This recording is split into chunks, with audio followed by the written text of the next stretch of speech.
What is this place? It's just a cabin. It doesn't mean they're psycho killers.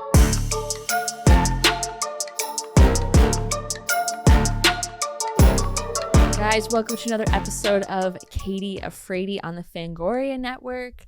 I'm your host, Katie Hettenbach. Today, we have an awesome human here today. He's hilarious. He's wonderful. He's a comedian.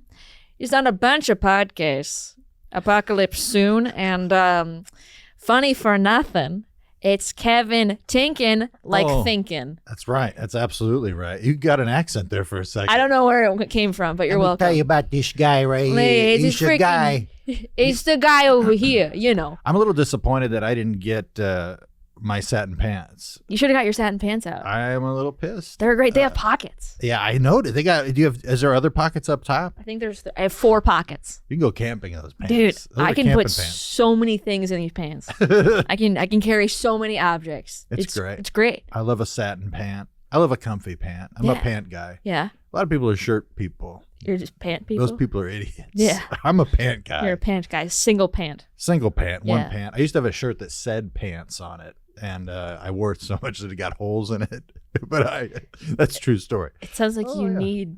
I say, hey, true story. I wasn't gonna be like, is it a true story? You sure? It's true. But I like how you're like, no, 100% true. Swear to God. Swear to God. Dude, I feel like I'm doing Live Aid. Yeah, it's kind of weird to be like, I don't know what to do with my hands. You know, I don't know who was that guy's Queen?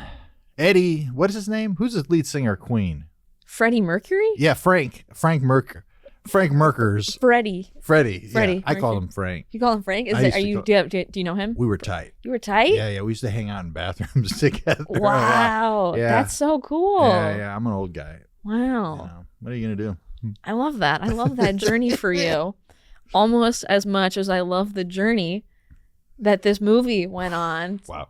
We're talking Tucker and Dale versus Evil. Fantastic transition. Thank you so much. I love it. I'm so good at transitions sometimes, and other times they struggle. No, you're doing great. But Tucker and Dale versus Evil, what was it, 2011?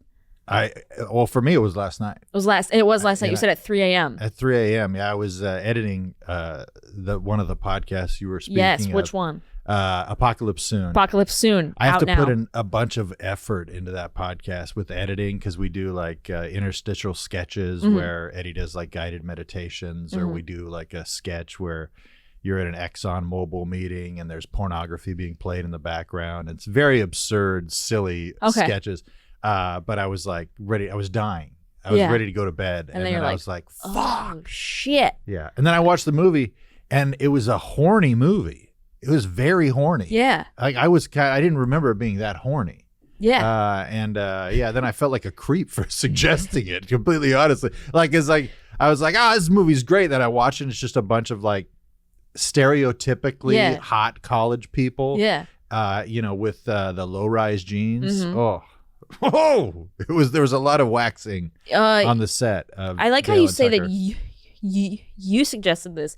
I was the one who was like, what if we That's true. So it was actually me. So technically I'm the weirdo. Yeah. Also, I didn't think it was that bad. No, it's not that bad. I mean, I'm ultra sensitive to that type of stuff because I never want to come off as a creep. Okay, that's especially good. when I'm dealing with a younger female. Okay, I've been married for 19 years. And I will say a lot of things that would be acceptable with like a lisp, more acceptable than as like a straight man. Like if I tell you like, oh, you look lovely today, you'd be like, Jesus, this guy, what's this predator trying get out to of do? Here. Yeah. But if I say like, oh, you look lovely today, then you would be like, oh my gosh, you could accept it a little bit more. Yeah. But so like when it comes to stuff like this, I was watching the movie, I'm like, God damn it, like she's gonna think I'm some fucking creep. No. Because but it was a good movie. It's hilarious. Yeah, it's wonderful. I think I watched it. Also, it's not 2011, it's 2010. Okay. This movie came out. Okay. Which, again, great year. Great year. Anytime I think 2010 or any year, I think it is 2010. Oh, yeah? Yeah. You always think it's 2010? Yeah. So when someone's like, oh, this movie came out in 2008, I'm like, oh, so 2 years ago. Yeah. And That's like, good. Yeah. I wish I could stay in that life existence where I could live in 2010. Yeah. You know, I would be 14 years younger. Mm-hmm. You know, I like that. Yeah. I would like to be younger. What year do you think it is? So like when you're like, oh, it's this year in your head. When I think about the year that it is, I feel like it just hit 2000. I really do. Like I have to do a double take and be like, God, 24 fucking years. Yeah. It's wild to me because like everything is, I don't know. I graduated in 99. Okay. So it's like I'm from high school or college. I'm knocking stuff over. Watch out, folks. High school or college? High school. Okay. High school. And then I graduated from college like 4.5 years later. Okay. Degree in psychology. Use it every day. Yeah. Every day. Yeah. Which is why you're a comedian. That's, you know. Yeah, exactly. Yeah. I want to get more angles. I think you should. How much can you throw it over your shoulder? I feel I also like gripping a mic stand. I feel like I'm desperately pleading with somebody. Yeah. Also, like, please, for the love of God. Yes. One of my my friends, whenever he's on stage, he'll hold the mic stand the whole time. Oh. And I'm like, you're up the whole time, like weird. 10 minutes, whatever. I'm like, your arm strength is impressive because that's heavy. Very heavy. I mean, just to like move it is like, you know, like that's a lot. It's a lot. I want to get one of those neck stands that, have you seen those? They used to use them in like the 70s. Neck stands? Yeah, it was for speaking events. They would have a full-size microphone and it would be like, you ever see a microphone holder? Or not a microphone, what am I saying? A harmonica holder. Yes. Okay, yeah. It's basically that, okay. but for a microphone. Okay. And it just kind of rests here and comes up. But it's a full-size microphone with the wire. Wait, that's kind of amazing. Yeah, it's so... hands-free, but also it's like excessive. Yeah. I want to bring that to a show and just start using that because I think that'd be hilarious. You start showing up to like open mics with that. And they're and then you're known as the comic who has this. And I'm hands-free. I do a lot of this. I gotta be moving. I gotta be. Can't articulate. You know? Yeah. Speaking of articulation, what about that part when he get his fingers cut off? Speaking of segues, Tucker and Dale, fingers cut off. Yeah. Ouchie. Oh my God. Do you think they got down, Tucker and or Dale and wait? Who was the other girl? The low rise. Allison, yes. Yeah. I call her low rise. Low rise, yeah. LR for short. I hope they got together, you know, in the end. Like, I feel like they're still going. Like, if there's a second movie, Allison and... Yeah, or just in life, like in the life that I see beyond, you know, Dale and Tucker, you know, make a baby or something, you know, and then she's there and they're happy. Because a big, fat country guy with a beard dating an attractive woman is always a big win for me. Like, I'm always like, oh, that's hell yeah. Like, good for you. Good for this guy. Good for you. Yeah. People so rarely can see past, you know, the physical appearance. Yeah. You know, when it comes to big fat bearded men. And, you know, so it's nice to see a win. So in the horror of the movie, I was finding joy. That's wonderful. That's wonderful. You're welcome. I mean...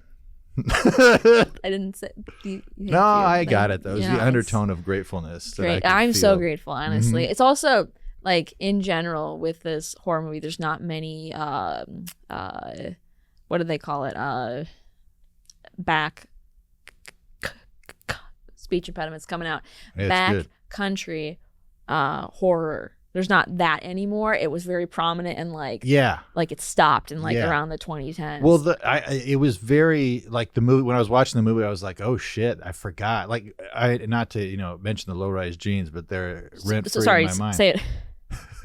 What 12 more times? Low rise jeans. Low rise jeans gotta come. All right, I'll keep it coming. Okay. They were very low. They were low. They were low. around her knees. That was like these are really low rise jeans. Jesus. These are basically just boots. They're just socks. Like, what do you? I think my mom would refer to that as a no, because that's a mini skirt. But there was a girl in my middle school who they were like, is she wearing a headband? Yes. Yeah. You're like, no, that's a skirt, but I get what you're saying. Belt. It's a wide belt. It's a headband. It's a hair tie. But those were the days, back in the 90s, the early 2000s, the LRJs. LRJs, as I like to call them, low-rise jeans. I like that. I like that. But I kept watching it and reminiscing because it does look like in the movie at a couple of points that you're being thrust into watching an actual horror movie. Yeah. Like with the stereotypes of like the college kids being idiots and like being hot and, you know, going skinny dipping or all that shit. And then I'm like, oh no, this is actually the movie. But they're definitely doing an homage to kind of making fun of that. Oh, 100%. They're, you know, and they have little tidbits to like other horror movies in there as well. Like when Tucker, right? It's Tucker, Tucker. It's always, I always get them mixed up. Yeah, but me it's Tucker. too. Me too. Tucker, he is chainsawing a log, and then there's a beehive in it.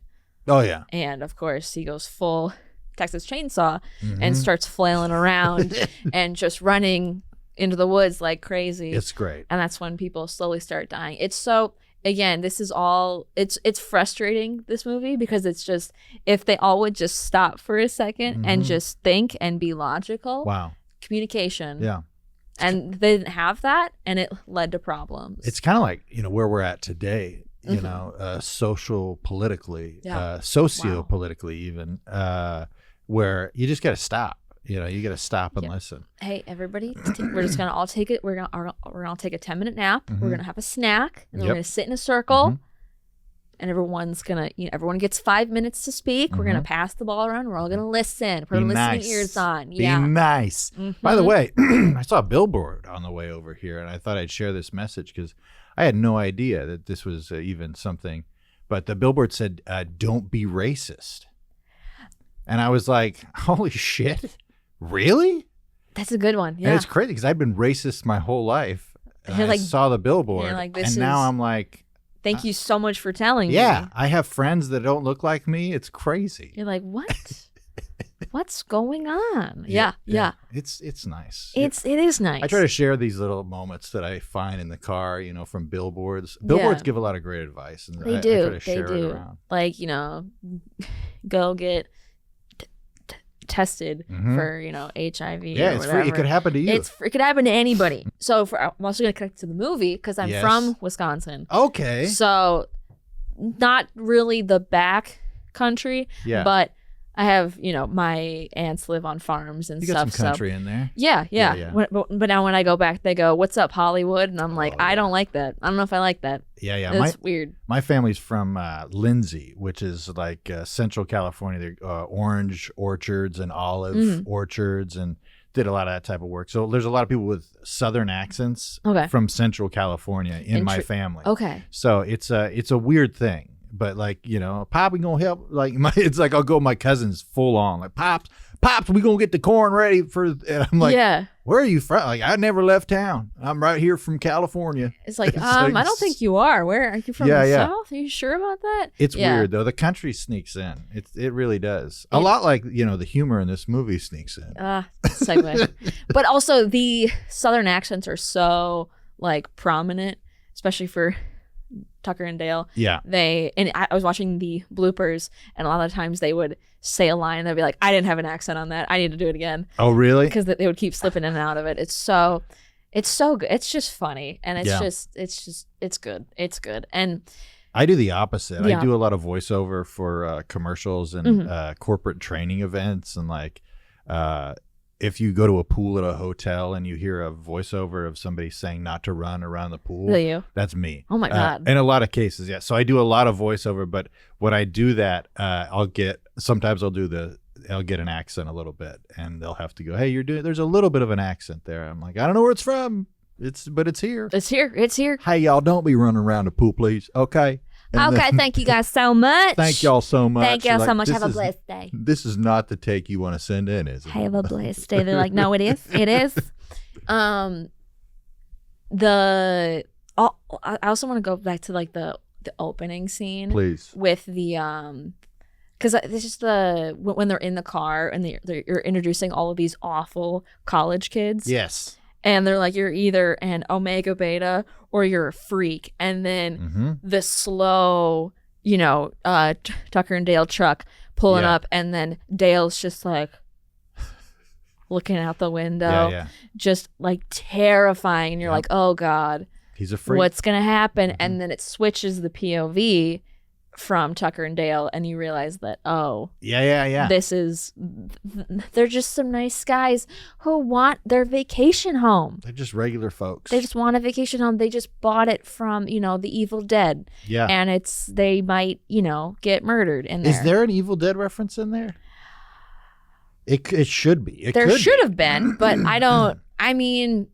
not really. Because that was the first movie that I said I was Yes. like, I want to watch this one because it's so weird and like it is still a little scary, but it's it's the best. But yeah, it definitely had Evil Dead vibes in the cabin. But yeah. Yeah, you learn to love them. You're rooting for them. You're rooting for these boys. Yeah, they're just they just want their vacation home. They just want to go fishing, drink some PBRs. Yes. Which also, fun fact I learned, they only had enough money to show the PBR logo 12 times. Really? So if you look, sometimes it just says beer. That's good. Yeah, I noticed that, and I was like, why does it just say beer? But sometimes it says PBR. I was like, I don't know. Yeah. I like a nondescript beer. Yeah, just no labels. Alcohol. Yeah, it just says beer. Beer. Yeah. In quotes. Beer that's come from a cartoon somewhere. I think that's always good. I do love this movie to me a lot. I liked it because it was a movie about friendship. Yeah. And just boys. The camaraderie between two gross dudes, which I relate to on a lot of levels where I'm like, I love this. This is great. Yeah, it's good.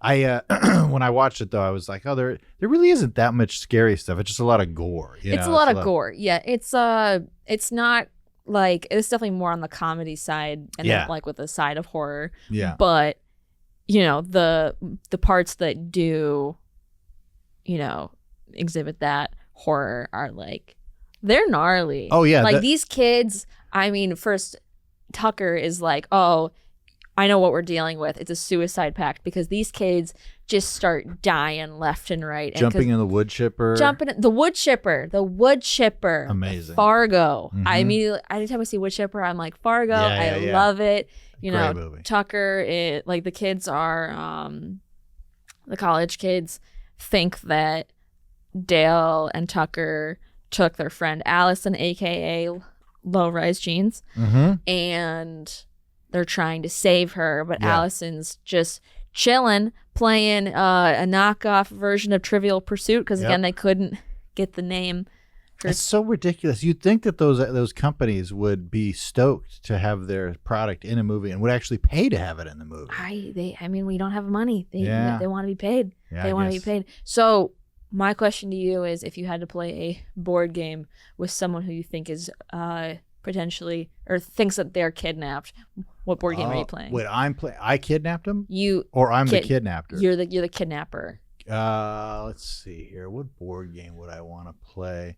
Maybe like Settlers of Catan. Okay. That'd be fun. Okay. You got a lot of time. Yeah. Plus you learn where this person lies on negotiation. Okay. So that's good, go, actually. Hey, give me a couple of your wheat and I'll give you some this. And okay. You go, no, I won't do it. And you're like, I don't have a lot of wiggle room with this guy. Yeah, but you throw out some crazy offers. They accept. You're like, I might be getting free. Yeah. You never know. I love that game also. You can kind of play it with anybody. Yeah. I've actually never played. I think it would be a good game to play, like, who would you have dinner with, living or dead? Like, who would you play Settlers of Catan with, living or dead? I think it'd be good. It's another one of those situations where I think if people could sit down and just enjoy a game, you could solve a lot of problems. So what you're saying is, if the college kids and Tucker and Dale all just sat around a table, had some tea, some Earl Grey tea, not chamomile. Not chamomile. Because chamomile, Chad and chamomile, they don't go together. What is it? It does something to his... he's allergic. He's allergic to chamomile. And he'll go into anaphylactic shock. I'll tell you what, that's not alpha. That's not very alpha. Chad. Yeah. It's not very omega beta of you. Yeah. Chad. Oh, that's right. Because they're in a sorority, I guess, or a fraternity. Fraternity, yeah. I didn't do any of that stuff. I did a sorority for a hot second. Oh, you did? Yeah. What was the sorority? Alpha Chi Omega. I don't know. So was that what it was, like a stereotypical sorority? Other schools, yes. I was only in it for a semester, but my school, Alpha Chi, was like the weird kids. Oh, okay. So I was like, I fit right in. What kind of school? Awesome. What school was it? It was for one semester. I went to Bradley Okay. University, which is in Peoria, Illinois. Okay, very So cool. south. And you just did the one semester. You said I can't do this. I dropped out in general. Okay. Yeah, and then took a break and then transferred and went into Columbia College, Chicago. Oh, nice. Yeah. Oh, very cool. You get to travel a little bit. That's awesome. I mean, just going up more to Chicago. a little But, bit. You know, I get, feel like get to the big city, of Chicago. I moved 3 hours south from the city I was born in to here, and it's like I feel like it was huge. I'm like, wow, like I really did it. Look, I did. I made it. Yeah, Mom and Dad, I made it. yeah. We had bought a house, and the house was literally like 3.5 blocks from the house that I grew up in. Oh wow. And I just at one point I just remember like I can't be born and die within like a mile of itself. So I was like, that was one of my big motivations. Like, gotta get out of here. Like this is. Dad, we gotta do anything else but Yeah. be here. Yeah. Yeah, and I packed up the kids and the old lady. I'm taking my shirt off. I'm not trying to be seductive. But Low-rise jeans. sorry. Uh-oh. I know. I it's always a problem for me. I'm just doing things I think are normal, and then women are swooning around me. Uh-oh. Yeah. So I apologize. Don't tell the wife. Uh-oh. Uh-oh. No, Tell she them. knows. She knows. She's aware. She's a problem. It's a problem. She's aware. She doesn't even care. She says, whatever. He's at it again. Yeah, he's not going to do anything. Oh goodness gracious. So did your family have a cabin at all? Yes. Okay. Yeah. My great grandfather Okay. built the first cabin Ever? Ever. Yes. He built, yeah. I know, it's crazy. And to think that no cabins had been built before, just a few generations Yeah, above that's me. crazy. No, it's wild. No, it was it's in a place called Camp Nelson, Okay. and you can look it up. It's on Tienken Avenue, because it Wow. was the very first cabin that was built in the area. My grandfather had to haul logs up this single lane dirt road with a donkey and sleep in caves and all kinds of shit. God. Yeah. So it was like this. I mean, it was a nothing Yeah. cabin in the beginning, but we've added on to it. There's the generations have gone, so it's awesome. It's a great place for like family gatherings and stuff. No murders, though. That's impressive. Yeah. That's impressive. Yep. You say no murders yet. Yet. But I have been very scared at that cabin Okay. before, because there have been bears Okay. that come through, the cabin, like when they're not there. Like I'll get pictures from my dad. They'll be like, look what happened this weekend. And a bear has just come through the cabin and like thrown shit around. Like and, inside the cabin? yeah. Yeah. So it's like the Goldilocks and the Three Bears. A little bit. But it's real. It's real. He just wants to see if the porridge is just Mm-hmm. right. Yeah. And nothing is just right for this guy ever. That's so sad. He Poor guy. literally, it's wild because he'll raid the fridge and not eat much, but throw everything everywhere. And he threw what did he throw? He threw something out a window, because like there was stuff from the fridge that was in like the yard, the backyard, and then there was a hole in the window like where it was thrown through. It's kind of impressive. Yeah, Damn. It was very odd. My dad, and my stepmom were just like freaking out, about it, and of course I would be too. But but yeah, it was it's pretty wild. The bears are up there, but no murders up there. There's That's never good. been. A guy did kill himself up there though. Okay. So that's something. hey, that's something. It's something. That's something, but I see not in your eyes. at the cabin though. Yes. At the cabin he did it? Yes, he okay, did. That's not okay. So that's- there's it's kind of wild. So the cabin was in our family for like 40 something years or something like that, and then my uncle, it was my uncle's, bought it from my grandpa, and he sold it to this family who had it for like 4 years, and they had a kid that went up, life wasn't going his way, and didn't have any place to live, so ended up living up at the cabin and killed himself up there. Damn. And so it's great. Well, great. speaking of suicide pacts, Yes. which is a great segue back to the kid, especially the one kid who Tucker and Dale Dale was digging a hole with Allison. Yes. Why was he digging a hole? It was a shitter hole.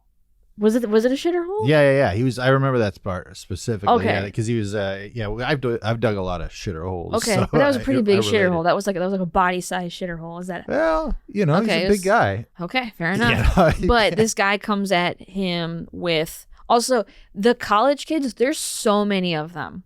Yeah. There's so many of them just to be killed off. Yeah. Like you only know Chad and Allison. Yeah. Everyone else is like frat guy number 4. Just it's random. just random. Yeah. But Random Abercrombie frat guy number model. 3, comes in hot with a spear, Yeah. a sharpened stick. Would you call that a shank? No, is a shank too small? No, I like spear, a javelin even. Javelin, yeah. he's- And he, goes after Dale, but Dale Kills accidentally. himself. Yeah, he,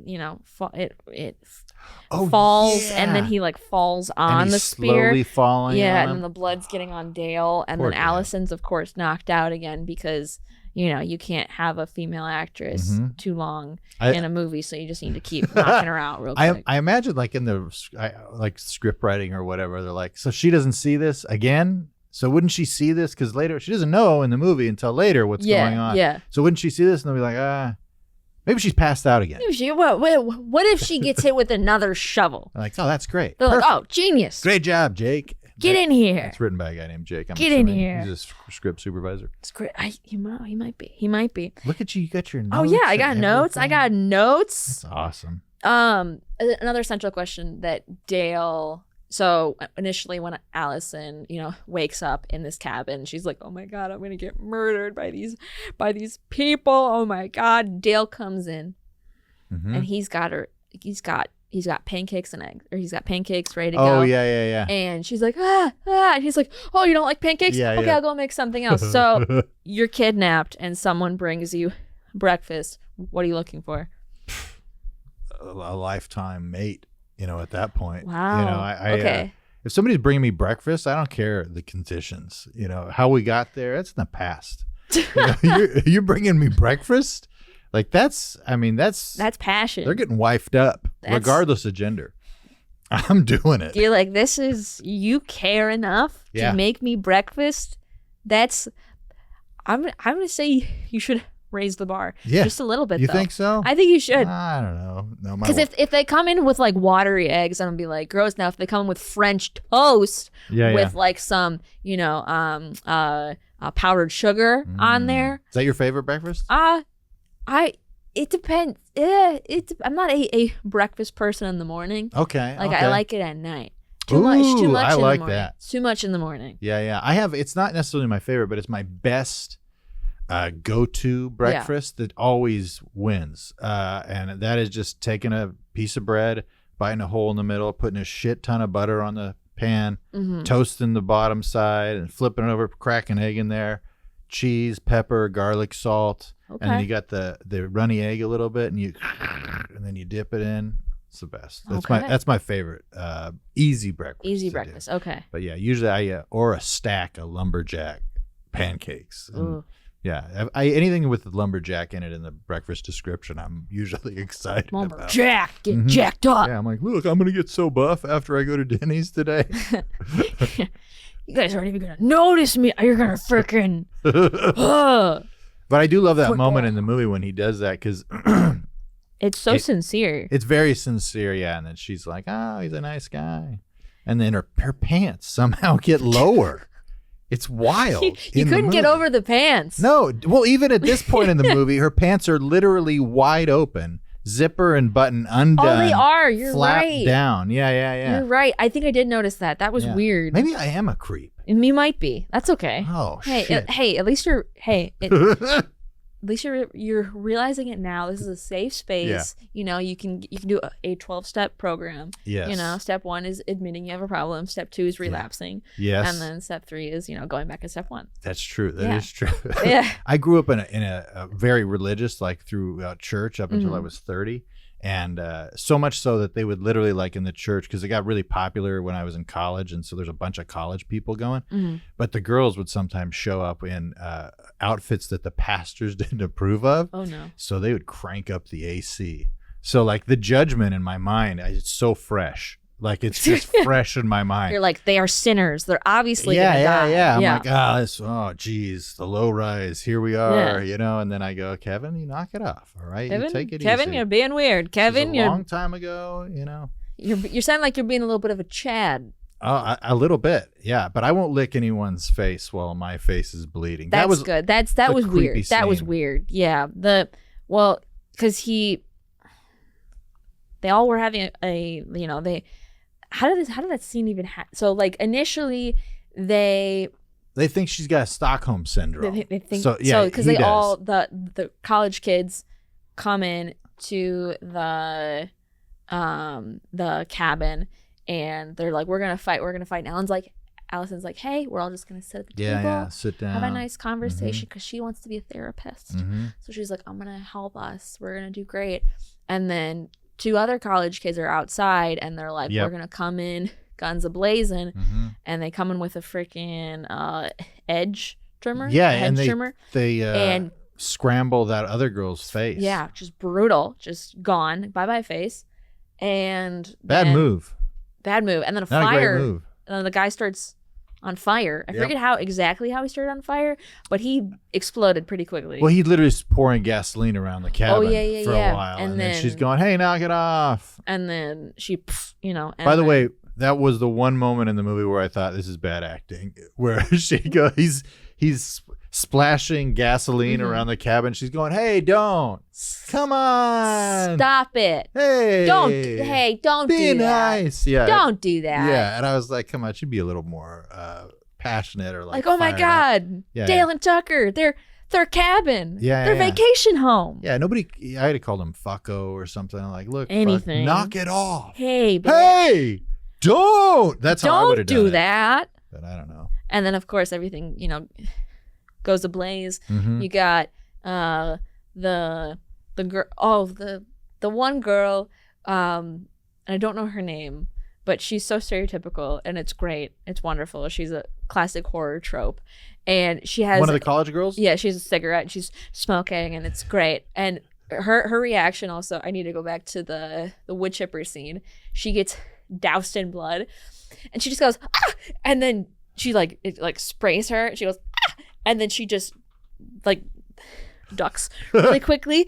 is so good because it's just ah, then bye. Well, when she gets hit, I think it's the same girl that gets hit with the blood from the wood chipper. Yeah, and she's like, she always has her purse. Yeah. And like, it's so good. It's so good. Yeah. And they explode whenever the whole cabin explodes.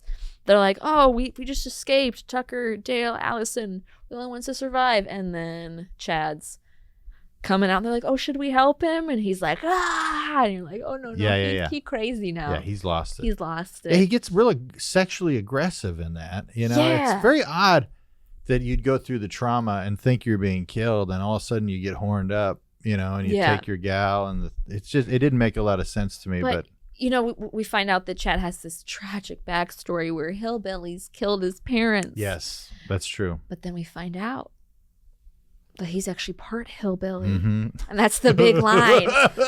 Yeah, that's Chad, you're part hillbilly. He's like, fuck you. He's like, no, you actually, like, your dad's a hillbilly. He's like, I can't. What do you mean? It's so ridiculous. I would never be a hillbilly. And then he, gets into anaphylactic shock because of the chamomile. Out the door real quick. It's great. Yeah, he does give a little quick lick to Allison. Quick lick. What I don't understand is why he went from we're gonna save Allison to no. Allison now has Stockholm syndrome. Yeah. And is in love with Dale. That now I have to kill her. Yeah. Like that switch was so fast. Yeah, I think that was more about him. Yeah, that was like that. He was struggling. He was dealing with some stuff. Yeah, he needs to. I hope he. Obviously he's dead, but I wish there was a second movie so that we could see like his. Yeah. Maybe he goes to therapy. Yep. He comes back better. Yep. His dad whips his ass. His mom holds him tight. Well, his mom's dead. Well. Sure, but maybe like a surrogate. No, his mom's crazy. His mom went crazy, and he thought his dad died. Yeah, see, but it wouldn't his dad work. Is a hillbilly. I'd have to rewrite the whole thing. Yeah. Rewrite the whole thing. Yeah. I don't think this movie would happen now.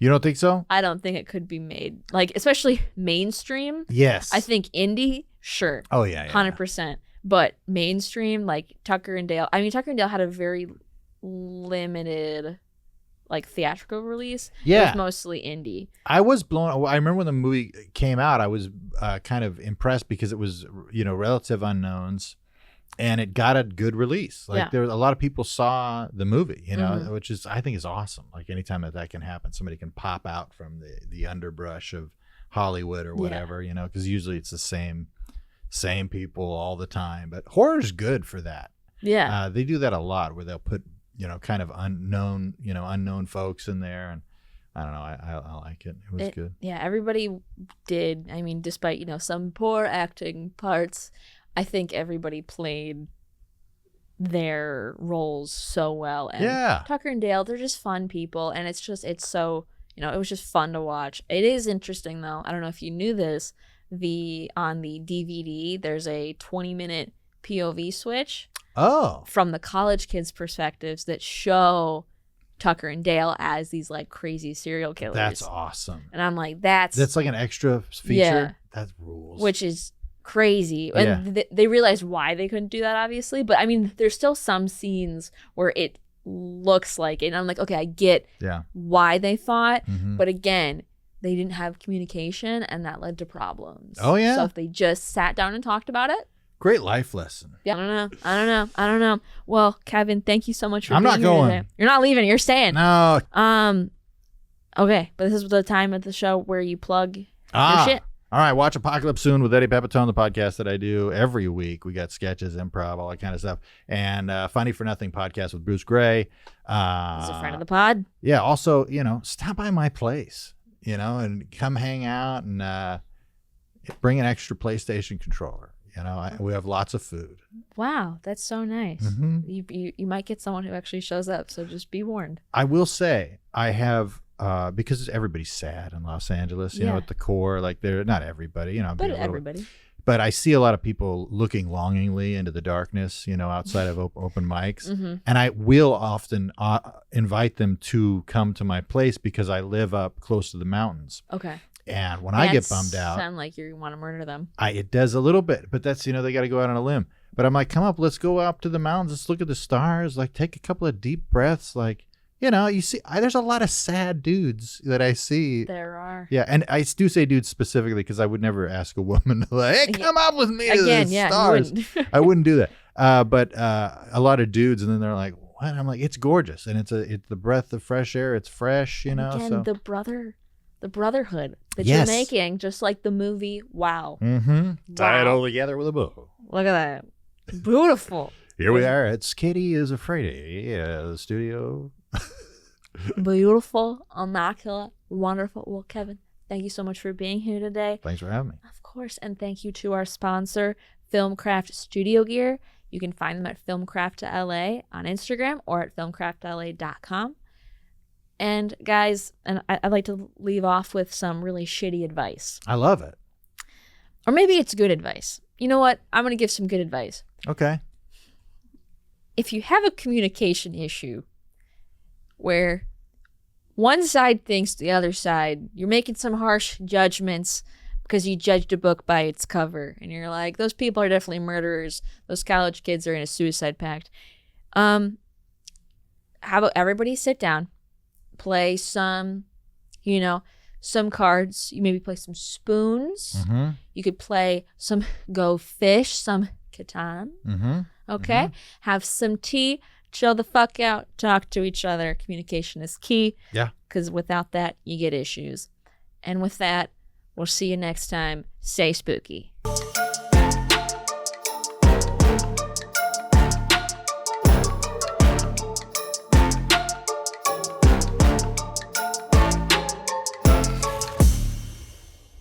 Tucker and Dale are on the case.